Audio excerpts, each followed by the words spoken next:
Salut tout le monde, bienvenue à ce nouvel épisode de podcast ou de vidéo YouTube, tout dépendant à quel endroit vous écoutez cette superbe rencontre-là que je vais avoir avec Valérie Bouchard. Donc, ce qui m'a incité à contacter Valérie, c'est parce que dans l'édition de mon magazine du mois d'avril, je parle du ménage du printemps. Et quand on fait du ménage de printemps, on bouge des objets, on bouge nos affaires pour nettoyer, mais aussi, on se questionne à savoir, est-ce qu'on désencombre en même temps? Puis le désencombrement, c'est pas juste de décider de jeter deux, trois factures là, qui traînent dans le fond du tiroir, c'est tout un processus. Puis moi, je suis passée à travers ça il y a 2 ans quand on a vendu notre maison. Grande maison, garage 2 étages, puis il fallait s'en aller dans un 4,5. Alors là, moi, je passais à travers ce processus-là et j'ai constaté que c'était vraiment plus que ce qu'on s'imagine que c'est. Et j'avais envie d'en parler avec Valérie parce que Valérie, tu as une grande expérience dans le désencombrement. Et une fois, tu m'avais dit dans un contexte où on était ensemble en groupe, puis tu avais parlé de l'aspect émotionnel du désencombrement. Et là, moi, ça m'allume des cloches parce que je trouve qu'il y a vraiment là-dedans des perles à savoir avant de s'embarquer dans ce processus-là. Alors, pour compléter un peu ce que j'écris dans mon magazine, j'avais envie d'avoir ce moment-là avec toi pour que tu nous en parles un petit peu plus. Et avant de commencer, ben, je vais t'inviter à te présenter pour les gens qui ont le malheur de ne pas te connaître encore. Ah, merci, Sonia. Donc, Valérie Bouchard, oui, mais présentement, coaching d'affaires, mais j'ai l'expérience en désencombrement, design intérieur. Donc, ça me fait plaisir de venir répondre à tes questions. C'est quelque chose que je pratique encore au quotidien, le désencombrement. Je trouve ça important. Donc, ça me fait plaisir de venir en parler. Dans quel contexte est-ce que tu offrais ce service-là? Parce que toi, c'était vraiment un service que tu offrais à des clients en particulier. Je l'offrais vraiment à des clients particuliers à travers comme mon service de design intérieur. C'est comme venu se compléter à ça parce que souvent, quand il y a des rénaux, ben, il y a des encombrements à faire avant. Fait que c'est comme venu se joindre à ça, puis ça fait partie de moi depuis tellement longtemps de désencombrer. Je le faisais avant pour le plaisir. Moi, je tripais à aller faire le ménage des garde-robes de mes amis quand j'étais jeune. Fait que c'est comme inné, là, c'est naturel. J'aurais aimé ça te connaître dans ce temps-là. Donc, quand là, les clients ils venaient vers toi et qui voulaient désencombrer leur environnement, c'était quoi les raisons qui te donnaient pour vouloir aller dans ce processus-là? Souvent, quand quelqu'un fait appel au service de désencombrement, c'est parce que souvent, ils veulent le faire avec l'aide de quelqu'un. Puis souvent, ils veulent pas demander à leurs proches parce qu'il y a comme un aspect gênant des fois au désencombrement, euh, selon l'intensité là, de l'encombrement qui a été créé dans la demeure. Donc, des fois, ça peut être gênant de demander à nos parents, amis de venir nous aider. Il y a comme justement à cause que les émotions sont liées. Puis là, faut comme tu gères ça avec quelqu'un que tu connais, tu sais. Donc, quelqu'un que tu connais pas, qui est plus impartial, ben, on dirait que c'est plus facile. Donc, les gens qui sont en changement de situation, comme tu as mentionné, tu as déménagé, il a fallu que tu fasses des encombrements, mais des fois, c'est une séparation qui t'oblige à faire ça. Faut que tu te sépares des choses de ton ex qui traînent dans ta maison, mais c'est émotif, là. Mhm. Des fois, il y a un bébé qui arrive dans la maison. Tous les changements de vie peuvent amener à vouloir faire du désencombrement. Puis, des fois, on a besoin d'aide de quelqu'un d'autre que notre famille pour le faire. J'imagine que ça garde la motivation aussi parce que c'est des fois un processus qui peut être assez long, hein? Rendre des comptes à quelqu'un, des fois, ça motive plus que de se rendre des comptes à soi-même, là. C'est comme aller au gym, là. Quand tu as un entraîneur, c'est plus difficile de skipper ton l'entraînement. Fait que c'est un peu le même principe avec quelqu'un qui t'aide à faire le désencombrement. Quand les gens t'approchent pour faire pour ce service-là, puis de solliciter ton aide, comment est-ce qu'ils se sentent de ton expérience? Souvent, les gens qui approchent ils ont déjà fait un peu la réflexion, là, parce que c'est très difficile de dire, OK, là, je suis rendue à l'étape de faire le désencombrement. Puis quand on prend le téléphone pour dire j'ai besoin d'aide, c'est parce que ça a déjà trotté dans ta tête pendant un petit bout, là. C'est pas, tu t'es levé un matin, tu as pris le téléphone, puis là, hey, je désencombre. Généralement, c'est parce que tu as établi un constat de ton environnement, puis là, tu fais comme, là, j'ai peut-être besoin d'aide, peut-être quelqu'un qui t'a comme mentionné, ah, c'est un peu encombré chez vous, tu sais. Mhm.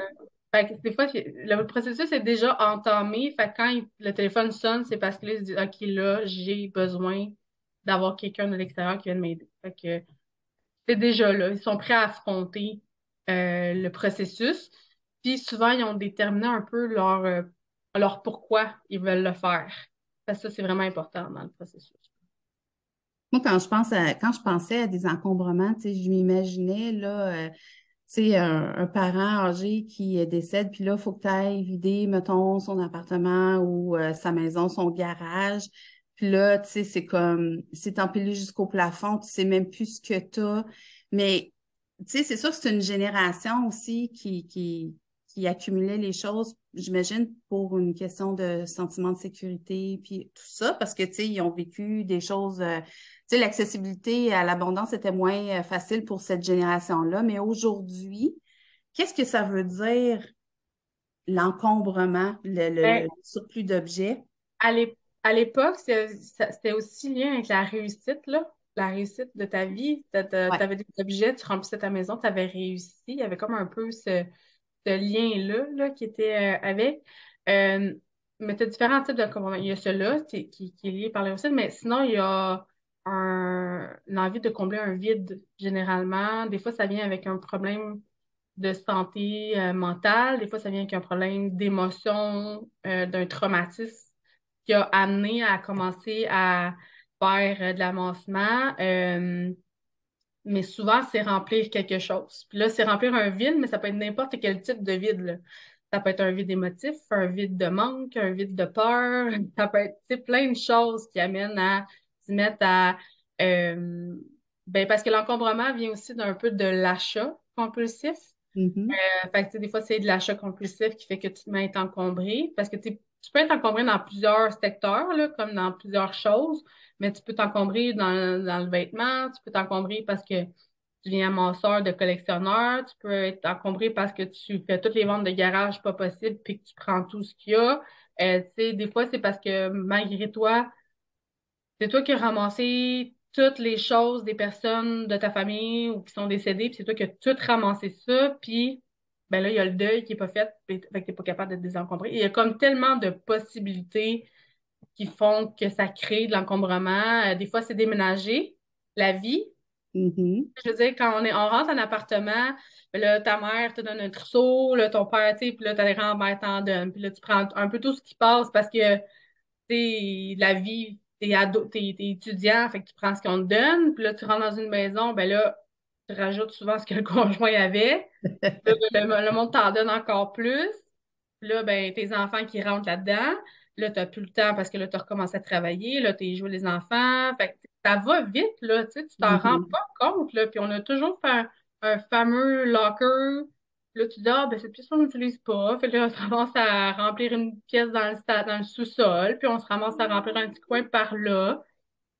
Fait que c'est ça. Donc, ça vient de n'importe où, les encombrements.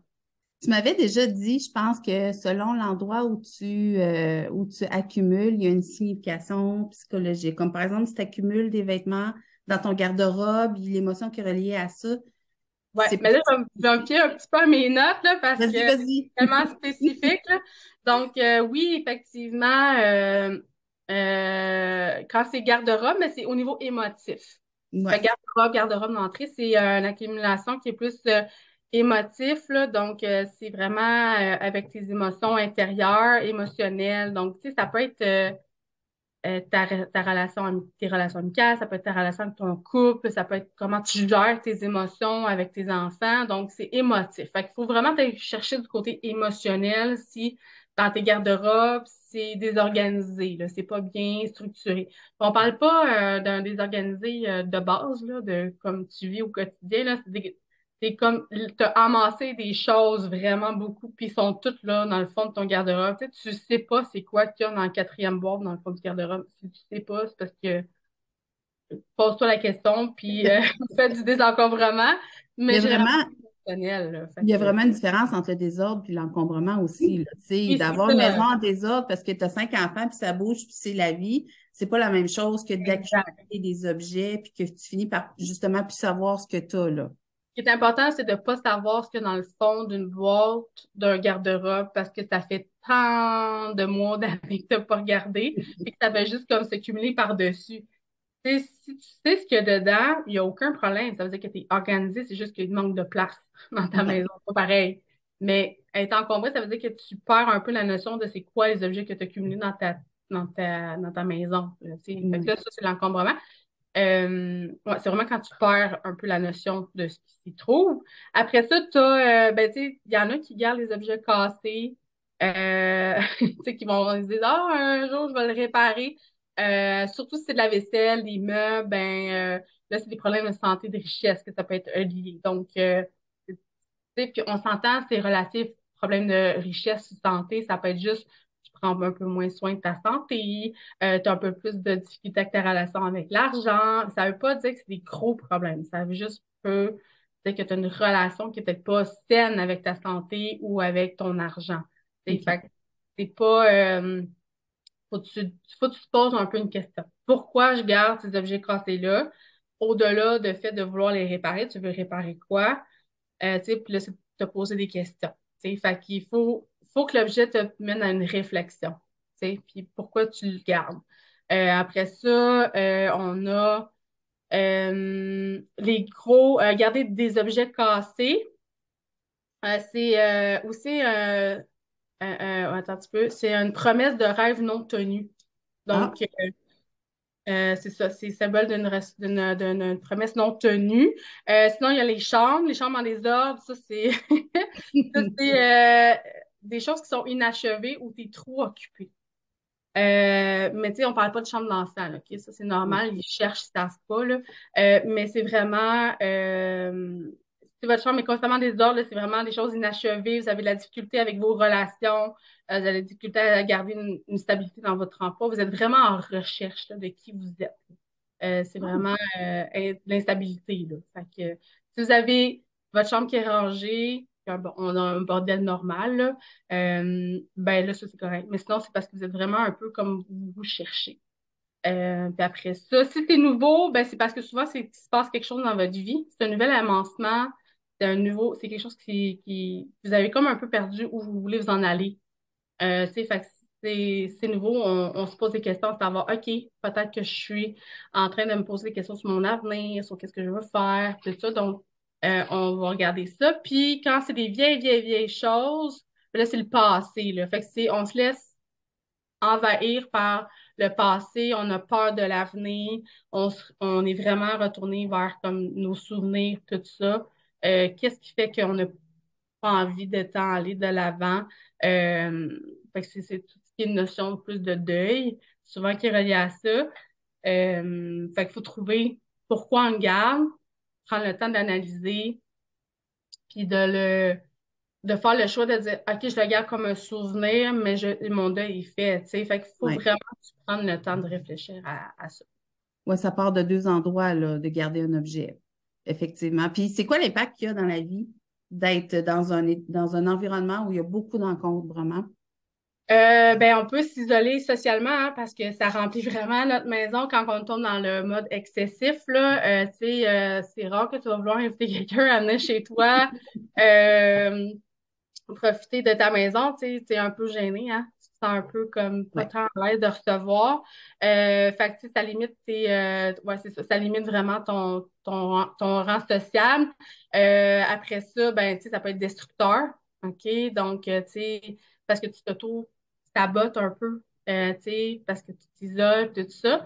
Euh, puis, ben, en même temps, tu sais, est-ce que tu le fais, comment je pourrais dire ça? Tu sais, quand tu accumules beaucoup, ben, il faut que tu te poses des questions. Pourquoi tu accumules comme ça? Pourquoi tu achètes 10 paires de jeans? Tu sais, c'est quoi ton besoin qui est répondu par 10 paires de jeans? Tu sais, est-ce que tu as besoin de 15 chaudrons dans ta cuisine? Tu sais, si t'es Madame Tupperware, je le comprends. OK? Souvent, on est Madame Tupperware. Ils sont comme, oui, mais j'ai besoin de tout ça. Mais c'est normal parce que tu fais des vidéos, C'est tu ça. vends C'est ton ton produit, c'est travail. correct.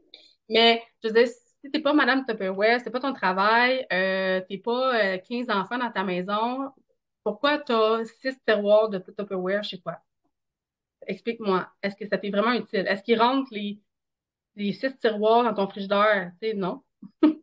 Fait qu'il y a comme une notion de se dire, est-ce, tu sais, t'en as-tu besoin réellement? Tu sais, c'est pour, à quoi ça te sert? Tu sais, fait qu'il faut vraiment que tu te poses la question, c'est quoi l'utilité que ça a dans ma vie de m'encombrer de ça?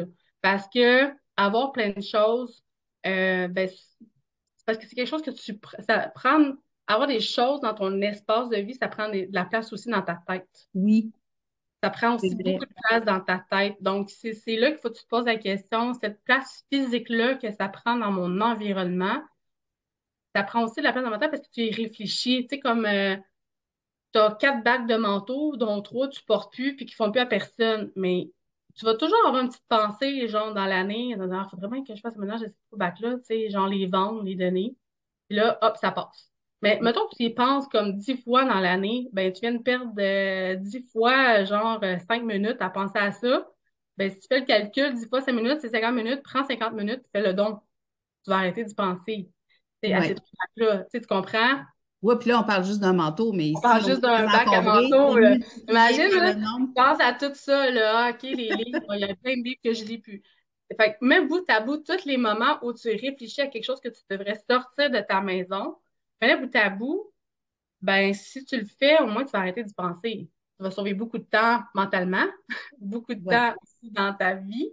Puis tu vas ouvrir l'espace à d'autres choses dans ton entourage, parce que ça a un impact sur ta vie, autour de toi, ce qui se passe dans ton environnement. Fait que, c'est ça. J'ai remarqué aussi tu sais, tu as fait vraiment la relation entre le désordre dans l'environnement, puis l'encombrement mental. C'est comme ça, c'est Ouais, tellement évident. Mais j'ai remarqué aussi qu'il y avait une énergie stagnante, tu ouais, sais, qui était là tout le temps, qui empêche en fait l'énergie de circuler librement parce que c'est encombré par ces objets-là. Tu sais, comme un peu de l'eau là, qui ouais, bouge pas, là, maintenant, elle développe des bactéries. Ben, c'est un peu le même principe, je trouve, dans l'énergie qu'on a.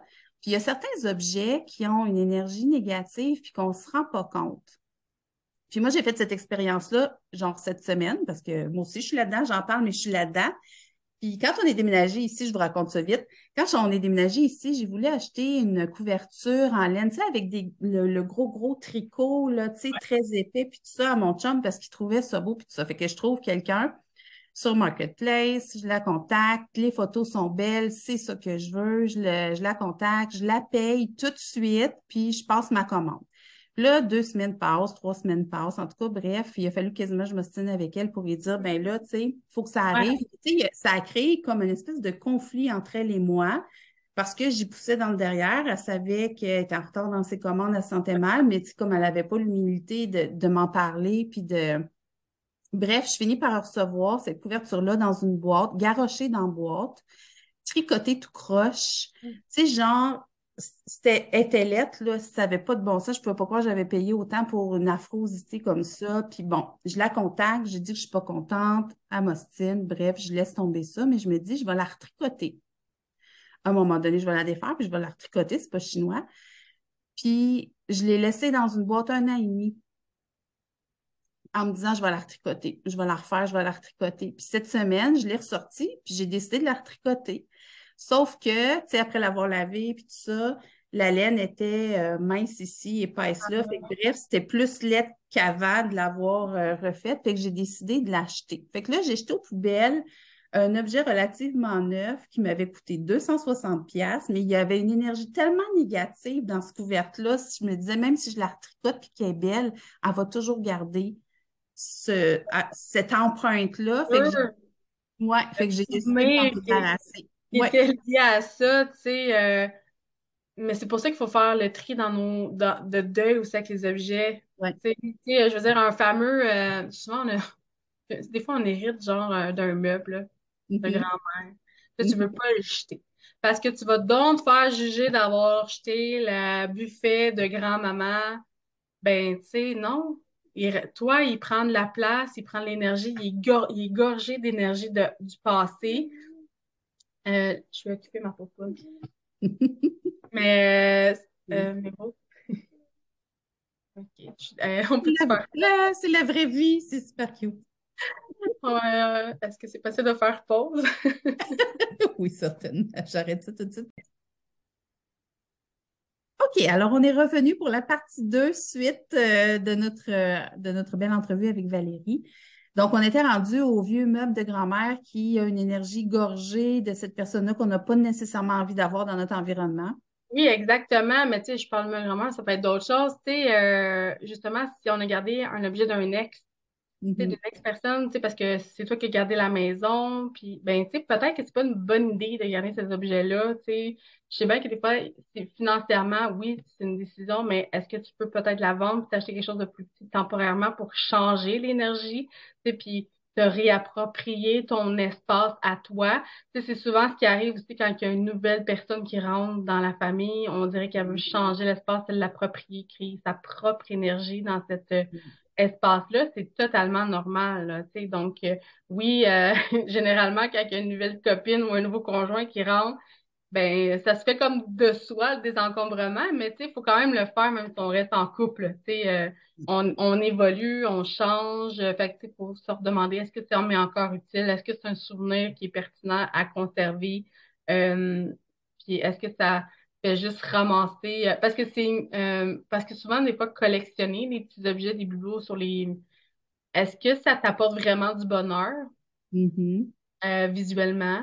Tu sais, est-ce que ça fait juste à dire, oh my God, je le dépoussière pas cette semaine, là, ça ira dans un autre. Mais non, ça, c'est justement, c'est peut-être pas obligé d'être beaucoup, mais si ça t'amène cette réflexion-là, c'est de dire, OK, et ça t'apporte pas de bonheur non plus, cet objet-là, c'est pas important. Tu sais, t'es bien mieux de te dire, ah oui, c'est vrai, faut que je les poussette, puis tu y prends le temps, tu l'aimes parce qu'il te rappelle un bon souvenir de voyage ou après.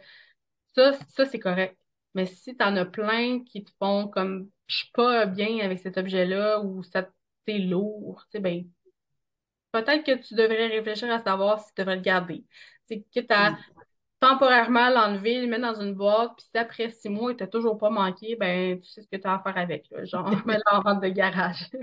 Mais je fais du pas sur ce que tu dis parce que pour avoir ton avis par rapport au désencombrement et le minimalisme, Ouais, parce que c'est deux choses complètement différentes. Tu ouais. n'es pas obligé de, après un processus de désencombrement, de garder juste 4 fourchettes dans ta cuisine, là. Tu sais, c'est pas Non, ça le non. but, là. Non, ben en fait, tu sais, il y en a qui vont faire le désencombrement puis vont tomber dans le minimalisme parce que c'est un style de vie qui leur convient, mais le minimalisme, c'est pas que juste dans la maison, hein. C'est un Mm, style de vie, donc ça vient comme avec toute une mentalité aussi de la mm, consommation, puis du vêtement, puis de tes achats, puis de ce que tu consommes aussi comme l'autre. Fait que c'est vraiment, quand tu te lances dans le minimalisme, généralement, c'est parce que tu as adhéré à ce principe-là. Tu peux t'en inspirer pour désencombrer, mais on s'entend-tu que si tu as un enfant qui fait du hockey, une qui fait du patin artistique, que toi-même tu joues au deck hockey, que ton chum c'est un sportif, ben, puis que vous aimez faire de la motoneige l'hiver, ben, t'en as du stock, c'est normal. Je veux dire, tu vis, tu vas pas te désencombrer ce que tu utilises, là, tu sais, donc c'est important. Il faut à ce moment-là mieux organiser ton espace. ouais. Puis là, c'est de voir est-ce qu'il y a des choses qui sont encore bonnes. Tu sais, si ton stock de hockey de ton jeune, ben, t'as pas l'intention d'avoir un autre petit gars, peut-être que tu peux vendre le vieux qui fait plus. Tu sais, ça, c'est correct. Mais sinon, ou de garder parce que tu veux dépanner. Tu sais, faut que tu sois clair avec ce que tu gardes, mais le but, c'est pas de tout enlever. Tu sais, si tu es du genre à faire des travaux dans ta maison, puis t'aimes ça, mais que t'en fais pas tout le temps, ben garde ce que tu as besoin. Tu sais, t'as pas besoin de tout vendre parce que là, dans la prochaine année, t'as pas de travaux, mais si c'est quelque chose qui fait partie de toi, vends-le pas, le garde-le, tu sais, parce que le but, c'est pas non plus de reconsommer continuellement, tu sais. Puis, il y a des choses que tu dis, OK, ben ça, je peux m'en débarrasser. Puis, tu sais, si peut-être dans 4 5 ans, j'aurais besoin, ben là, je le rachèterai. Il y a des choses que ça peut être ça parce que c'est un peu moins dispendieux, tu sais, ou je l'emprunterai à quelqu'un. Mais désencombrer, c'est vraiment, il faut que ça respecte votre beat de vie. Il faut que ça vous facilite le quotidien, puis il faut que ça te libère de la charge mentale. C'est vraiment ça qui est important. Tu sais, après ça, minimaliste, tu as envie d'être minimaliste avec des Une enfants en autre bas étape. âge.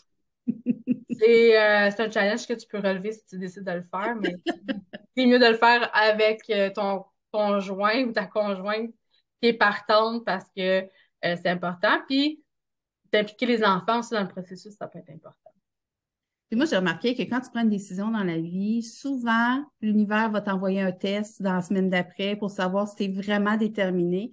Et moi, ça m'est souvent arrivé de désencombrer un bout puis de dire, OK, ça fait longtemps que je ne l'ai pas utilisé, je m'en Ouais, débarrasse. Puis la semaine d'après, euh, t'en as besoin. j'en avais besoin. Puis là, fait que c'est ça. C'est sûr que ça va jouer là-dedans.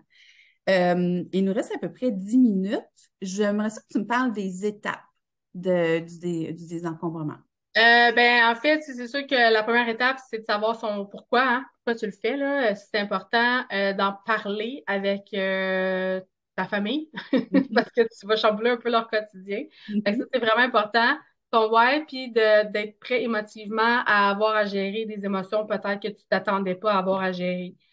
Parce que ça se peut que tu tombes sur un objet que tu pensais pas que ça te ferait de la peine ou peu importe, là, tu sais, des fois, on tombe sur un vieux jeans, tu le gardais, mais tu as réalisé que tu le gardais parce que, genre, t'es très attaché émotivement à ça. Fait qu'il faut que tu sois prêt à ça. Ensuite, ben, c'est sûr que c'est préparer tes boîtes, là, tu sais, on a la fameuse boîte garder, jeter, donner, vendre. Mhm. Donner ou recycler, là, en fait, là. Fait que ces quatre-là, puis ben les sacs à poubelle, puis du temps, puis commencer par catégorie après ça. Donc, tu peux commencer par catégorie ou par pièce, OK. selon.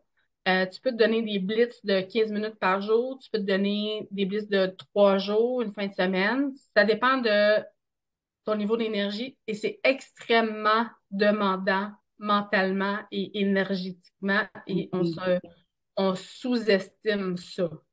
C'est vraiment demandant. C'est prendre une décision à chaque fois que tu prends un objet. Il faut que tu décides. Puis en plus, il faut que tu fasses l'action de. Donc, c'est vraiment grugeant. Fait que faut pas que vous fassiez ça si vous n'êtes pas en forme, si vous n'êtes pas prêt. Tu sais, une bonne façon que je dis, c'est de mettre moi, je le fais avec un film.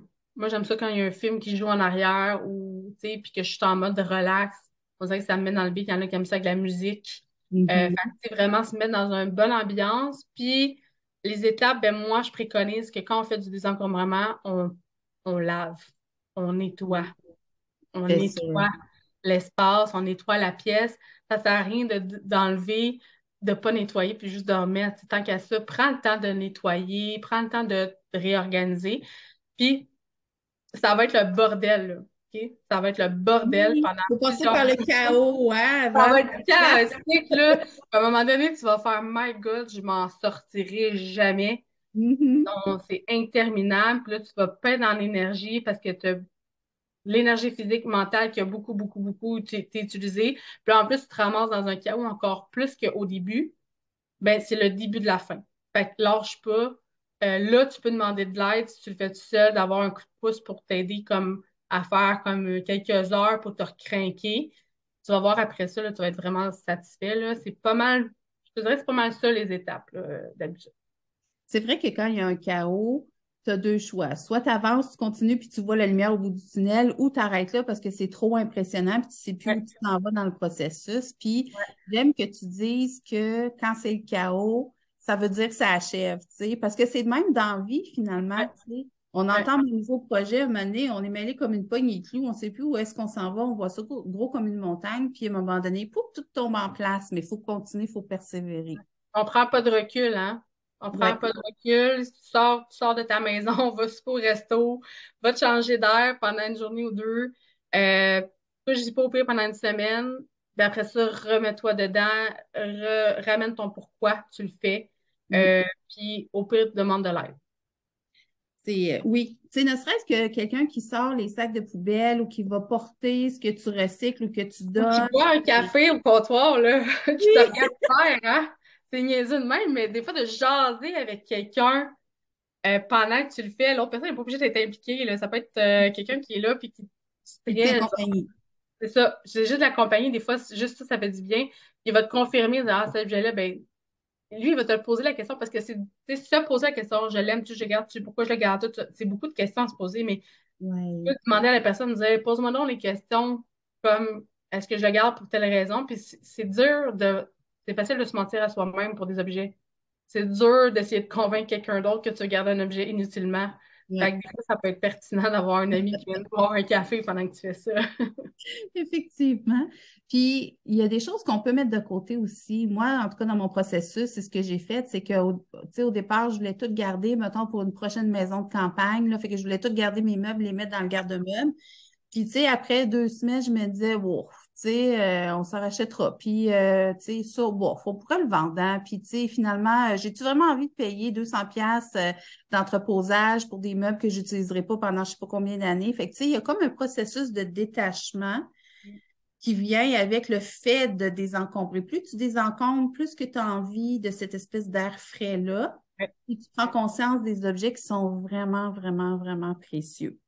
Mm. Puis, ce que je me suis rendu compte aussi, c'est que quand tu commences à désencombrer ton environnement physique, là, il y a un processus d'entraînement de dire, je désencombre mes réseaux sociaux, mon Ouais. agenda, mes obligations, tu sais, comme mes relations. On dirait que ce vent frais-là fait tellement du bien que ça influe sur tout le reste de notre vie, puis ça devient un effet d'entraînement. Puis plus tu le fais, plus tu as envie de recommencer. Je sais que tu disais que c'était recommandé Oui. de le faire à chaque saison, particulièrement le printemps, l'automne, mais quand tu es dans un processus comme ça, à un moment donné, tu es tellement entraîné à ça que ça se fait presque au jour le jour, là, tu sais. On dirait que tu sens le printemps arriver puis tu te mets à le faire. Oui. On est chanceux au Québec d'avoir les 4 saisons. C'est comme si, en même temps, tu es obligé de faire passer de garde-robe d'hiver à l'été puis vice-versa. Fait que on dirait que c'est comme plus facile dans notre cas de le faire. Mais je t'ai vraiment recommandé. Puis comme justement je le mentionnais, évidemment, on le fait aussi dans la nourriture, dans la bouffe. Mhm. Puis c'est très typique là, du Québec, là, de notre climat. On mange pas prendre toute la même affaire l'hiver que l'été. Fait que profitez-en donc pour rafraîchir ce qu'il y a dans votre garde-manger en même temps, puis checker les dates d'expiration. Puis les cosmétiques, surtout, je vais le mentionner, là, mais c'est vraiment important. Ça, c'est beaucoup plus régulier. Puis vous pouvez demander de l'aide d'une personne qui vend des produits pour faire le ménage avec vous, là. Il y a plusieurs conseillères qui le font, ça, de vous l'offrir, de vous aider à faire le clean-up. Parce que c'est important de ne pas garder des choses périmées dans le maquillage. Un, c'est pas bon pour la peau, puis deux, l'énergie est pas bonne. Exact. Hey, Valérie, on arrive déjà à la fin de notre temps. Oui. Je voulais te remercier de m'avoir consacré tout ce temps-là, puis j'espère que tous ceux qui nous écoutent vont avoir l'élan d'aller vers toi comme coach d'affaires parce que tu es tellement enveloppante, solide, professionnelle dans ton approche. Puis, tu sais, tu parles de désencombrement, pas juste de la base, là, c'est vraiment plus large que ça. Puis, je pense que tu es comme ça dans ta pratique privée comme coach aussi. Fait que j'espère que bien des gens vont être inspirés par toi. Puis de mon côté, je vais continuer sur un autre podcast pour vous parler de comment les huiles essentielles peuvent vous aider dans le désencombrement. C'est quoi le rapport, premièrement?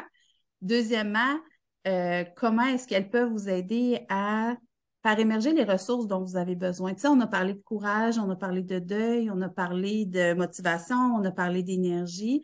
Ben tout ça, on peut avoir des outils pour ça. Fait que je vais vous faire un petit quelque chose de spécial dans mon magazine et sur un podcast aussi pour en parler. Mais d'ici là, je te remercie encore, Valérie. C'était super plaisant ce temps-là avec toi. Ben, merci de m'avoir invité, c'est un plaisant aussi. À bientôt, bye! Bye.